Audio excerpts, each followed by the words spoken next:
मुंशी प्रेमचंद की कहानी। मुंशी प्रेमचंद की कहानी। खुदाई फौजदार।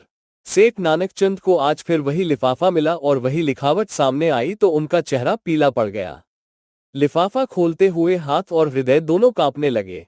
खत में क्या है यह उन्हें खूब मालूम था। इसी तरह के 2 खत पहले पा चुके थे। इस तीसरे खत में भी वही धमकियां हैं, इसमें उन्हें संदेह न था। पत्र हाथ में लिए हुए आकाश की ओर ताकने लगे। वो दिल के मजबूत आदमी थे, धमकियों से डरना उन्होंने न सीखा था। मुर्दों से भी अपनी रकम वसूल कर लेते थे। दया या उपकार जैसी मानवीय दुर्बलताएं उन्हें छू भी न गई थी, नहीं तो महाजन ही कैसे बनते। उस पर धर्मनिष्ठ भी थे। हर पूर्णमासी को सत्यनारायण की कथा सुनते थे। हर मंगल को महावीर जी को लड्डू चढ़ाते थे। नित्य प्रति जमुना में स्नान करते थे और हर एकादशी को व्रत रखते और ब्राह्मणों को भोजन कराते थे। और इधर जब से घी में करारा नफा होने लगा था, एक धर्मशाला बनवाने की फिक्र में थे। जमीन ठीक कर ली थी। उनके असामियों में सैकड़ों ही थवई और बेलदार थे, जो केवल सूद में काम को तैयार थे। इंतजार यही था कि कोई ईंट और चूने वाला फंस जाए और 10-20 हजार का दस्तावेज लिखा ले, तो सूद में ईंट और चूना भी मिल जाए। इस धर्मनिष्ठा ने उनकी आत्मा को और भी शक्ति प्रदान कर दी थी। देवताओं के आशीर्वाद और प्रताप से उन्हें कभी किसी सौदे में घाटा नहीं हुआ और भीषण परिस्थितियों में भी वो स्थिरचित रहने के आदी थे। किंतु जब से यह धमकियों से भरे हुए पत्र मिलने लगे थे, उन्हें बरबस तरह तरह की शंकाएं व्यथित करने लगी थीं। कहीं सचमुच डाकुओं ने छापा मारा तो कौन उनकी सहायता करेगा? दैवी बाधाओं में तो देवताओं की सहायता पर वो तकिया कर सकते थे, पर सिर पर लटकती हुई इस तलवार के सामने वो श्रद्धा कुछ काम न देती थी। रात को उनके द्वार पर केवल एक चौकीदार रहता है। अगर 10-20 हथियारबंद आदमी आ जाए तो वह अकेला क्या कर सकता है? शायद उनकी आहट पाते ही भाग खड़ा हो। पड़ोसियों में ऐसा कोई नजर न आता था जो इस संकट में काम आवे। यद्यपि सभी उनके असामी थे या रह चुके थे, लेकिन यह एहसान फरामोशों का संप्रदाय है। जिस पत्तल में खाता है उसी में छेद करता है, जिसके द्वार पर अवसर पड़ने पर नाक रगड़ता है उसी का दुश्मन हो जाता है। इनसे कोई आशा नहीं। हाँ, किवाड़े सुदृढ़ है, उन्हें तोड़ना आसान नहीं, फिर अंदर का दरवाजा भी तो है। 100 आदमी लग जाए तो हिलाए न हिले, और किसी ओर से हमले का खटका नहीं। इतनी ऊंची सपाट दीवार पर कोई क्या खाके चढ़ेगा? फिर उनके पास राइफलें भी तो है। एक राइफल से वो दर्जनों आदमियों को भूनकर रख देंगे। मगर इतने प्रतिबंधों के होते हुए भी उनके मन में एक हुक सी समाई रहती थी। कौन जाने चौकीदार भी उन्हीं में मिल गया हो, खिदमतगार भी आस्तीन के सांप हो गए हों। इसलिए वो अब बहुधा अंदर ही रहते थे, और जब तक मिलने वालों का पता ठिकाना न पूछ ले उनसे मिलते न थे। फिर भी 2-4 घंटे तो चौपाल में बैठने ही पड़ते थे, नहीं तो सारा कारोबार मिट्टी में न मिल जाता। जितनी देर बाहर रहते थे उनके प्राण जैसे सूली पर टंगे रहते थे। उधर उनके मिजाज में बड़ी तब्दीली हो गई थी। इतने विनम्र और मिष्टभाषी वो कभी न थे। गालियां तो क्या, किसी से तू तकार भी न करते। सूद की दर भी कुछ घटा दी थी, लेकिन फिर भी चित्त को शांति न मिलती थी। आखिर कई मिनट तक दिल को मजबूत करने के बाद उन्होंने पत्र खोला और जैसे गोली लग गई। सिर में चक्कर आ गया और सारी चीजें नाचती हुई मालूम हुई। सांस फूलने लगी, आंखें फैल गईं। लिखा था, तुमने हमारे दोनों पत्रों पर कुछ भी ध्यान न दिया। शायद तुम समझते होगे कि पुलिस तुम्हारी रक्षा करेगी, लेकिन ये तुम्हारा भ्रम है। पुलिस उस वक्त आएगी जब हम अपना काम करके 100 कोस निकल गए होंगे। तुम्हारी अक्ल पर पत्थर पड़ गया है, इसमें हमारा कोई दोष नहीं। हम तुमसे सिर्फ 25,000 रुपये मांगते हैं। इतने रुपये दे देना तुम्हारे लिए कुछ भी मुश्किल नहीं। हमें पता है कि तुम्हारे पास 1 लाख की मोहरें रखी हुई है, लेकिन विनाशकाले विपरीत बुद्धि, अब हम तुम्हें और ज्यादा न समझाएंगे। तुमको समझाने की चेष्टा करना ही व्यर्थ है। आज शाम तक अगर रुपये न आ गए तो रात को तुम्हारे ऊपर धावा होगा। अपनी हिफाजत के लिए जिसे बुलाना चाहो बुला लो, जितने आदमी और हथियार जमा करना चाहो जमा कर लो। हम ललकार कर आएंगे और दिन दहाड़े आएंगे। हम चोर नहीं हैं, हम वीर हैं और हमारा विश्वास बाहुबल में है। हम जानते हैं कि लक्ष्मी उसी के गले में जयमाल डालती है जो धनुष तोड़ सकता है, मछली को वेधा सकता है। यदि सेठ ने तुरंत बही खाते बंद कर दिए और रोकर संभालकर तिजोरी में रख दिया और सामने का द्वार भीतर से बंद करके मरे हुए से केसर के पास आकर बोले, आज फिर वही खत आया। केसर अब आज ही आ रहे हैं। केसर दोहरे बदन की स्त्री थी, यौवन बीत जाने पर भी युवती, शौक सिंगार में लिप्त रहने वाली, उस फलहीन वृक्ष की तरह जो पतझड़ में भी हरी भरी पत्तियों से लदा रहता है। संतान की विफल कामना में जीवन का बड़ा भाग बिता चुकने के बाद अब उसे अपनी संचित माया को भोगने की धुन सवार रहती थी। मालूम नहीं कब आंखें बंद हो जाए, फिर ये थाती किसके हाथ लगेगी कौन जाने। इसलिए उसे सबसे अधिक भय बीमारी का था, जिसे वो मौत का पैगाम समझती थी और नित्य ही कोई न कोई दवा खाती रहती थी। काया के इस वस्त्र को उस समय तक उतारना न चाहती थी जब तक उसमें एक तार भी बाकी रहे। बाल बच्चे होते तो वह मृत्यु का स्वागत करती, लेकिन अब तो उसके जीवन ही के साथ अंत था, फिर क्यों न वो अधिक से अधिक समय तक जिए। हाँ, वो जीवन निरानंद अवश्य था, उस मधुर ग्रास की भांति जिसे हम इसलिए खा जाते हैं कि रखे रखे सड़ जाएगा। उसने घबराकर कहा, मैं तुमसे कब से कह रही हूं कि 2-4 महीनों के लिए यहां से कहीं भाग चलो, लेकिन तुम सुनते ही नहीं। आखिर क्या करने पर तुले हुए हो? सेठ जी सशंक तो थे और यह स्वाभाविक था, ऐसी दशा में कौन शांत रह सकता था, लेकिन वह काय नहीं थे। उन्हें अब भी विश्वास था कि अगर कोई संकट आ पड़े तो वह पीछे कदम न हटाएंगे। जो कुछ कमजोरी आ गई थी वो संकट को सिर पर मडराते देखकर भाग गई थी। हिरन भी तो भागने की राह न पाकर शिकारी पर चोट कर बैठता है। कभी कभी नहीं, अक्सर संकट पड़ने पर ही आदमी के जौहर खुलते हैं। इतनी देर में सेठ जी ने एक तरह से भावी विपत्ति का सामना करने का पक्का इरादा कर लिया था। डर क्यों, जो कुछ होना है वो होकर रहेगा। अपनी रक्षा करना हमारा कर्तव्य है, मरना जीना विधि के हाथ में है। सेठानी जी को दिलासा देते हुए बोले, तुम नाहक इतना डरती हो केसर, आखिर वे सब भी तो आदमी है, अपनी जान का मोह उन्हें भी है, नहीं तो ये कुकर्म ही क्यों करते। मैं खिड़की की आड़ से 10-20 आदमियों को गिरा सकता हूँ। पुलिस को इत्तला देने भी जा रहा हूँ। पुलिस का कर्तव्य है कि हमारी रक्षा करे। हम 10,000 सालाना टैक्स देते हैं, किस लिए? मैं अभी दरोगाजी के पास जाता हूँ। जब सरकार हमसे टैक्स लेती है तो हमारी मदद करना उसका धर्म हो जाता है। राजनीति का ये तत्व उसकी समझ में नहीं आया। वह तो किसी तरह उस भय से मुक्त होना चाहती थी जो उसके दिल में सांप की भांति बैठा फुफकार रहा था। पुलिस का उसे जो अनुभव था उससे चित्त को संतोष न होता था। बोली, पुलिस वालों को बहुत देख चुकी, वारदात के समय तो उनकी सूरत नहीं दिखाई देती, जब वारदात हो चुकती है तब अलबत्ता शान के साथ आकर रोब जमाने लगते हैं। पुलिस तो सरकार का राज चला रही है, तुम क्या जानो? मैं तो कहती हूं, यो अगर कल वारदात होने वाली होगी तो पुलिस को खबर देने से आज ही हो जाएगी। लूट के माल में इनका भी साझा होता है। जानता हूं, देख चुका हूं और रोज देखता हूं, लेकिन मैं सरकार को 10,000 का सालाना टैक्स देता हूं। पुलिस वालों का आदर सत्कार भी करता रहता हूं। अभी जाड़ों में सुपरिंटेंडेंट साहब आए थे तो मैंने कितनी रसद पहुंचाई थी। एक पूरा कनस्तर घी और एक शक्कर की पूरी बोरी भेज दी थी। ये सब खिलाना पिलाना किस दिन काम आएगा। हाँ, आदमी को 16 आने दूसरों के भरोसे न बैठना चाहिए। इसलिए मैंने सोचा है तुम्हें भी बंदूक चलाना सिखा दूं। हम दोनों बंदूकें छोड़ना शुरू करेंगे तो डाकुओं की क्या मजाल है कि अंदर कदम रख सकें। प्रस्ताव हास्यजनक था। केसर ने मुस्कुराकर कहा, हाँ और क्या, अब आज मैं बंदूक चलाना सीखूंगी। तुमको जब देखो हंसी ही सूझती है। इसमें हंसी की क्या बात है? आजकल तो औरतों की फौजें बन रही हैं। सिपाहियों की तरह औरतें भी कवायद करती हैं, बंदूक चलाती हैं, मैदानों में खेलती हैं। औरतों के घर में बैठने का जमाना अब नहीं है। विलायत की औरतें बंदूक चलाती होंगी, यहाँ की औरतें क्या चलाएंगी? हाँ, हाथ भर की जबान चाहे चला ले। यहाँ की औरतों ने बहादुरी के जो जो काम किए हैं उनसे इतिहास के पन्ने भरे पड़े हैं। आज दुनिया उन वृतांतों को पढ़कर चकित हो जाती है। पुराने जमाने की बातें छोड़ो, तब औरतें बहादुर रही होंगी।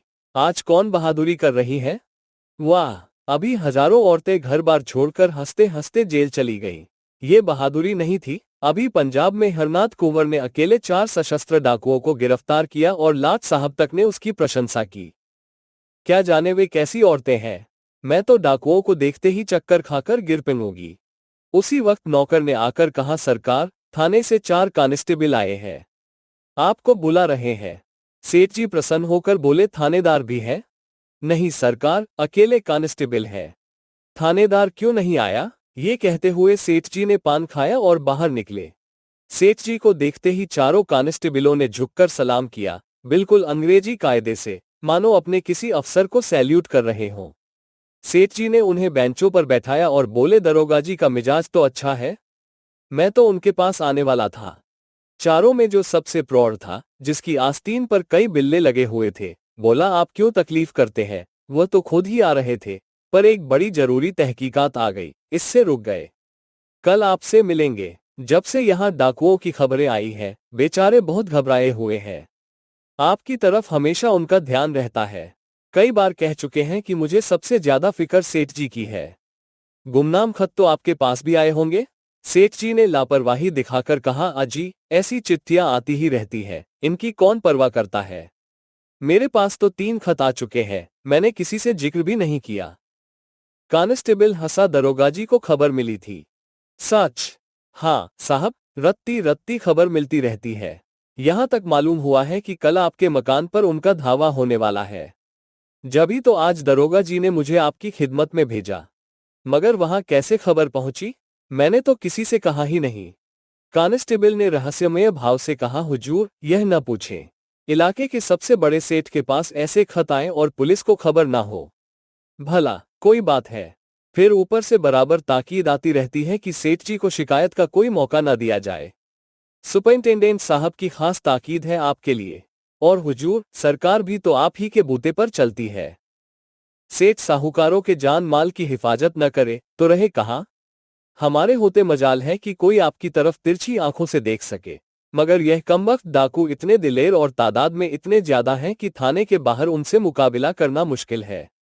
दरोगाजी गारद मंगाने की बात सोच रहे थे, मगर ये हत्यारे कहीं एक जगह तो रहते नहीं। आज यहाँ है तो कल यहाँ से 200 कोस पर। गारद मंगाकर ही क्या किया जाए? इलाके की रियाया की तो हमें ज्यादा फिक्र नहीं, हुजूर मालिक है, आपसे क्या छिपाएं, किसके पास रखा है इतना माल असबाब। और अगर किसी के पास 200-400 की पूंजी निकल ही आई तो उसके लिए पुलिस डाकुओं के पीछे अपनी जान हथेली पर लिए न फिरेगी। उन्हें क्या, वो तो छूटते ही गोली चलाते हैं और अक्सर छिपकर। हमारे लिए तो 1000 बंदिशें हैं। कोई बात बिगड़ जाए तो उल्टे अपनी ही जान आफत में फंस जाए। हमें तो ऐसे रास्ते चलना है कि सांप मरे और लाठी न टूटे। इसलिए दरोगाजी ने आपसे यह अर्ज करने को कहा है कि आपके पास जोखिम की जो चीजें हो, उन्हें लाकर सरकारी खजाने में जमा कर दीजिए। आपको उसकी रसीद दे दी जाएगी। ताला और मुहर आप ही की रहेगी। जब ये हंगामा ठंडा हो जाए तो मंगवा लीजिएगा। इससे आपको भी बेफिक्री हो जाएगी और हम भी जिम्मेदारी से बच जाएंगे। नहीं, खुदा न करे कोई वारदात हो जाए तो हुजूर को तो जो नुकसान हो वह तो हो ही, हमारे ऊपर भी जवाबदेही आ जाए। और यह जालिम सिर्फ माल असबाब लेकर ही तो जान नहीं छोड़ते, खून करते हैं, घर में आग लगा देते हैं, यहाँ तक कि औरतों की बेइज्जती भी करते हैं। हुजूर तो जानते हैं, होता है वही जो तकदीर में लिखा है। आप इकबाल वाले आदमी हैं, डाकू आपका कुछ नहीं बिगाड़ सकते। सारा कस्बा आपके लिए जान देने को तैयार है। आपका पूजा पाठ, धर्म कर्म खुदा खुद देख रहा है। यह उसी की बरकत है कि आप मिट्टी भी छू लें तो सोना हो जाए, लेकिन आदमी भरसक अपनी हिफाजत करता है। हुजूर के पास मोटर है ही, जो कुछ रखना हो उस पर रख दीजिए। हम 4 आदमी आपके साथ हैं, कोई खटका नहीं। वहां 1 मिनट में आपको फुर्सत हो जाएगी। पता चला है कि इस गोल में 20 जवान हैं। 2 तो बैरागी बने हुए हैं, 2 पंजाबियों के भेस में धुसे और अलवान बेचते फिरते हैं। इन दोनों के साथ 2 बहनगी वाले भी हैं। 2 आदमी बलूचियों के भेस में छुरियां और ताले बेचते हैं। कहां तक गिनाऊं हुजूर? हमारे थाने में तो हर एक का हुलिया रखा हुआ है। खतरे में आदमी का दिल कमजोर हो जाता है और वह ऐसी बातों पर विश्वास कर लेता है जिन पर शायद होश हवास में न करता। जब किसी दवा से रोगी को लाभ नहीं होता तो हम दुआ, ताबीज, ओजो और सयानों की शरण लेते हैं, और वहां तो संदेह करने का कोई कारण ही न था। संभव है दरोगाजी का कुछ स्वार्थ हो, मगर सेठ जी इसके लिए तैयार थे। अगर 200-400 बल खाने पड़े तो कोई बड़ी बात नहीं। ऐसे अवसर तो जीवन में आते ही रहते हैं, और इस परिस्थिति में इससे अच्छा दूसरा क्या इंतजाम हो सकता था। बल्कि इसे तो ईश्वरीय प्रेरणा समझना चाहिए। माना उनके पास 2-2 बंदूकें हैं, कुछ लोग मदद करने के लिए निकल ही आएंगे, लेकिन है जान जोखिम। उन्होंने निश्चय किया, दरोगाजी की इस कृपा से लाभ उठाना चाहिए। इन्हीं आदमियों को कुछ दे दिलाकर सारी चीजें निकलवा लेंगे। दूसरों का क्या भरोसा, कहीं कोई चीज उड़ा दे तो बस। उन्होंने इस भाव से कहा मानो दरोगाजी ने उन पर कोई विशेष कृपा नहीं की है। वह तो उनका कर्तव्य ही था। मैंने यहाँ ऐसा प्रबंध किया था कि यहाँ वह सब आते तो उनके दांत खट्टे कर दिए जाते। सारा कस्बा मदद के लिए तैयार था। सभी से तो अपना मित्र भाव है, लेकिन दरोगा जी की तजवीज मुझे पसंद है। इससे वह भी अपनी जिम्मेदारी से बरी हो जाते हैं और मेरे सिर से भी फिक्र का बोझ उतर जाता है। लेकिन भीतर से चीजें बाहर निकाल निकाल कर लाना मेरे बूते की बात नहीं। आप लोगों की दुआ से नौकर चाकरों की तो कमी नहीं है, मगर किसकी नीयत कैसी है कौन जान सकता है। आप लोग कुछ मदद करें तो काम आसान हो जाए। हेड कांस्टेबल ने बड़ी खुशी से ये सेवा स्वीकार कर ली और बोला, हम सब हुजूर के ताबेदार हैं, इसमें मदद की कौन सी बात है। तलब सरकार से पाते हैं, ये ठीक है, मगर देने वाले तो आप ही हैं। आप केवल सामान हमें दिखाए जाए, हम बात की बात में सारी चीजें निकाल लाएंगे। हुजूर की खिदमत करेंगे तो कुछ इनाम इकराम मिलेगा ही। तनख्वाह में गुजर नहीं होता सेठ जी, आप लोगों की रहम की निगाह न हो तो एक दिन भी निबाह न हो। बाल बच्चे भूखों मर जाए, 15-20 रुपये में क्या होता है हुजूर, इतना तो हमारे लिए ही पूरा नहीं पड़ता। सेठ जी ने अंदर जाकर केसर से यह समाचार कहा तो उसे जैसे आंखें मिल गईं। बोली, भगवान ने सहायता की, नहीं मेरे प्राण संकट में पड़े हुए थे। सेठ जी ने सर्वज्ञता के भाव से फरमाया, इसी को कहते हैं सरकार का इंतजाम। इसी मुस्तैदी के बल पर सरकार का राज थमा हुआ है। कैसी सुव्यवस्था है कि जरा सी कोई बात हो, वहां तक खबर पहुंच जाती है और तुरंत उसकी रोकथाम का हुक्म हो जाता है। और यहाँ वाले ऐसे बुद्धू हैं कि स्वराज्य स्वराज्य चिल्ला रहे हैं। इनके हाथ में अख्तियार आ जाए तो दिन दोपहर लूट मच जाए, कोई किसी की न सुने। ऊपर से ताकीद आई है, हाकिमों का आदर सत्कार कभी निष्फल नहीं जाता। मैं तो सोचता हूँ कोई बहुमूल्य वस्तु घर में न छोड़ दूं। साले आए तो अपना सा मुंह लेकर रह जाया। केसर ने मन ही मन प्रसन्न होकर कहा, कुंजी उनके सामने फेंक देना कि जो चीज चाहो निकाल ले जाओ। साले झेप जाएंगे, मुंह में कालिख लग जाएगी। घमंड तो देखो कि तिथि तक बता दी। यह नहीं समझे कि अंग्रेजी सरकार का राज है। तुम डाल डाल चलो तो वो पात पात चलते हैं। समझे होंगे कि धमकी में आ जाएंगे। 3 कांस्टेबलों ने आकर संदूकचे और सेफ निकालने शुरू किए। एक बाहर सामान को मोटर पर लाद रहा था और एक हर एक चीज को नोटबुक पर टांकता जाता था। आभूषण, मोहरे, नोट, रुपये, कीमती कपड़े, साड़ियां, लहंगे, शाल दुशाले सब कार में रख दिए। मामूली बर्तन, लोहे लकड़ी के सामान, फर्श आदि के सिवा घर में और कुछ न बचा। और डाकुओं के लिए ये चीजें कौड़ी की भी नहीं। केसर का सिंगारदान खुद सेठ जी लाए और हेड के हाथ में देकर बोले, इसे बड़ी हिफाजत से रखना भाई। हेड ने सिंगारदान लेकर कहा, मेरे लिए एक एक तिनका इतना ही कीमती है। सेठ जी के मन में एक संदेह उठा। पूछा, खजाने की कुंजी तो मेरे ही पास रहेगी? और क्या, ये तो मैं पहले ही अर्ज कर चुका, मगर यह सवाल आपके दिल से क्यों पैदा हुआ? यूं ही पूछा था। सेठ जी लज्जित हो गए। नहीं, अगर आपके दिल में कुछ शुबहा हो तो हम लोग यहां भी आपकी खिदमत के लिए हाजिर हैं। हाँ, हम जिम्मेदार न होंगे। अजी नहीं हेड साहब, मैंने यूं ही पूछ लिया था। ये फिहरिस्त तो मुझे दे दोगे ना? फिहरिस्त आपको थाने में दरोगाजी के दस्तखत से मिलेगी। इसका क्या एतबार? कार पर सारा सामान रख दिया गया। कस्बे के सैकड़ों आदमी तमाशा देख रहे थे। कार बड़ी थी पर ठसाठस भरी हुई थी। बड़ी मुश्किल से सेठ जी के लिए जगह निकली। चारों कांस्टेबल आगे की सीट पर सिमट कर बैठे। कार चली। केसर द्वार पर इस तरह खड़ी थी मानो उसकी बेटी विदा हो रही हो। बेटी ससुराल जा रही है जहां वो मालकिन बनेगी, लेकिन उसका घर सूना किए जा रही है। थाना यहां से 5 मील पर था। कस्बे से बाहर निकलते ही पहाड़ों का पथरीला सन्नाटा था, जिसके दामन में हरा भरा मैदान था और इसी मैदान के बीच में लाल मोरम की सड़क चक्कर खाती हुई लाल सांप जैसी निकल गई थी। हेड ने सेठ जी से पूछा, ये कहां तक सही है सेठ जी कि आज से 25 साल पहले आपके बाप केवल लोटा डोर लेकर यहां खाली हाथ आए थे? सेठ जी ने गर्व करते हुए कहा, बिल्कुल सही है। मेरे पास कुल 3 रुपये थे। उसी से आटे दाल की दुकान खोली थी। तकदीर का खेल है, भगवान की दया चाहिए, आदमी के बनते बिगड़ते देर नहीं लगती। लेकिन मैंने कभी पैसे को दांतों से नहीं पकड़ा। यथाशक्ति धर्म का पालन करता गया। धन की शोभा धर्म ही से है, नहीं तो धन से कोई फायदा नहीं। आप बिल्कुल ठीक कहते हैं सेठ जी। आपको मूर्त बनाकर पूजना चाहिए। 3 रुपये से लाख कमा लेना मामूली काम नहीं है। आधी रात तक सिर उठाने की फुर्सत नहीं मिलती खां साहब। आपको तो ये सब कारोबार जंजाल सा लगता होगा। जंजाल तो है ही, मगर भगवान की ऐसी माया है कि आदमी सब कुछ समझकर भी इसमें फंस जाता है और सारी उम्र फंसा रहता है। मौत आ जाती है तभी छुट्टी मिलती है। बस यही अभिलाषा है कि कुछ यादगार छोड़ जाऊं। आपके कोई औलाद हुई ही नहीं? भाग्य में न थी खां साहब, और क्या कहूं।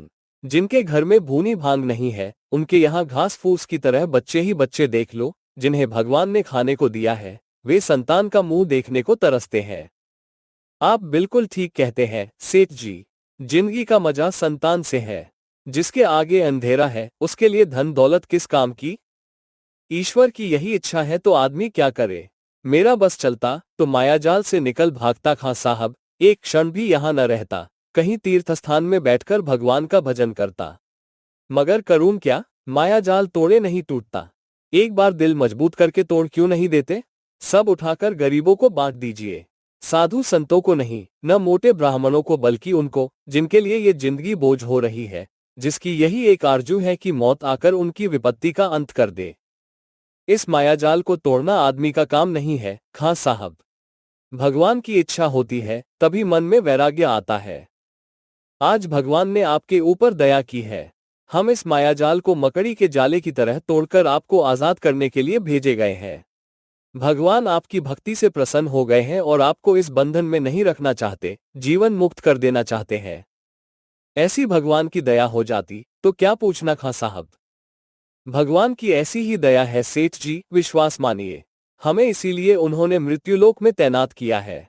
हम कितने ही मायाजाल के कैदियों की बेड़ियां काट चुके हैं। आज आपकी बारी है। सेठ जी की नाड़ियों में जैसे रक्त का प्रवाह बंद हो गया।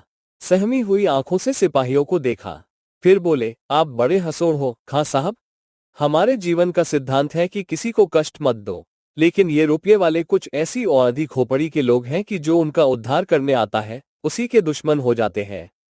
हम आपकी बेड़ियां काटने आए हैं, लेकिन अगर आपसे कहें कि यह सब जमा जथा और लता पता छोड़कर घर की राह लीजिए, तो आप चीखना चिल्लाना शुरू कर देंगे। हम लोग वही खुदाई फौजदार हैं जिनके इतलाई खत आपके पास पहुंच चुके हैं। सेठ जी मानो आकाश से पाताल में गिर पड़े। सारी ज्ञानेंद्रियों ने जवाब दे दिया और इसी मूर्छा की दशा में वह मोटर कार से नीचे धकेल दिए गए और गाड़ी चल पड़ी। सेठ जी की चेष्टा जाग पड़ी। बदहवास गाड़ी के पीछे दौड़े, हुजूर सरकार तबाह हो जाएगे, दया कीजिए, घर में एक कौड़ी भी नहीं है। हेड साहब ने खिड़की से बाहर हाथ निकाला और 3 रुपये जमीन पर फेंक दिए। मोटर की चाल तेज हो गई। सेठ जी सिर पकड़कर बैठ गए और विक्षिप्त नेत्रों से मोटर कार को देखा, जैसे कोई शव स्वर्गारोही प्राण को देखे। उनके जीवन का स्वप्न उड़ा चला जा रहा था। कहानी यहीं पर समाप्त होती है। कहानी आपको कैसी लगी? लाइक या अनलाइक करें, कमेंट करें, सब्सक्राइब करें, मित्रों को शेयर करें। धन्यवाद।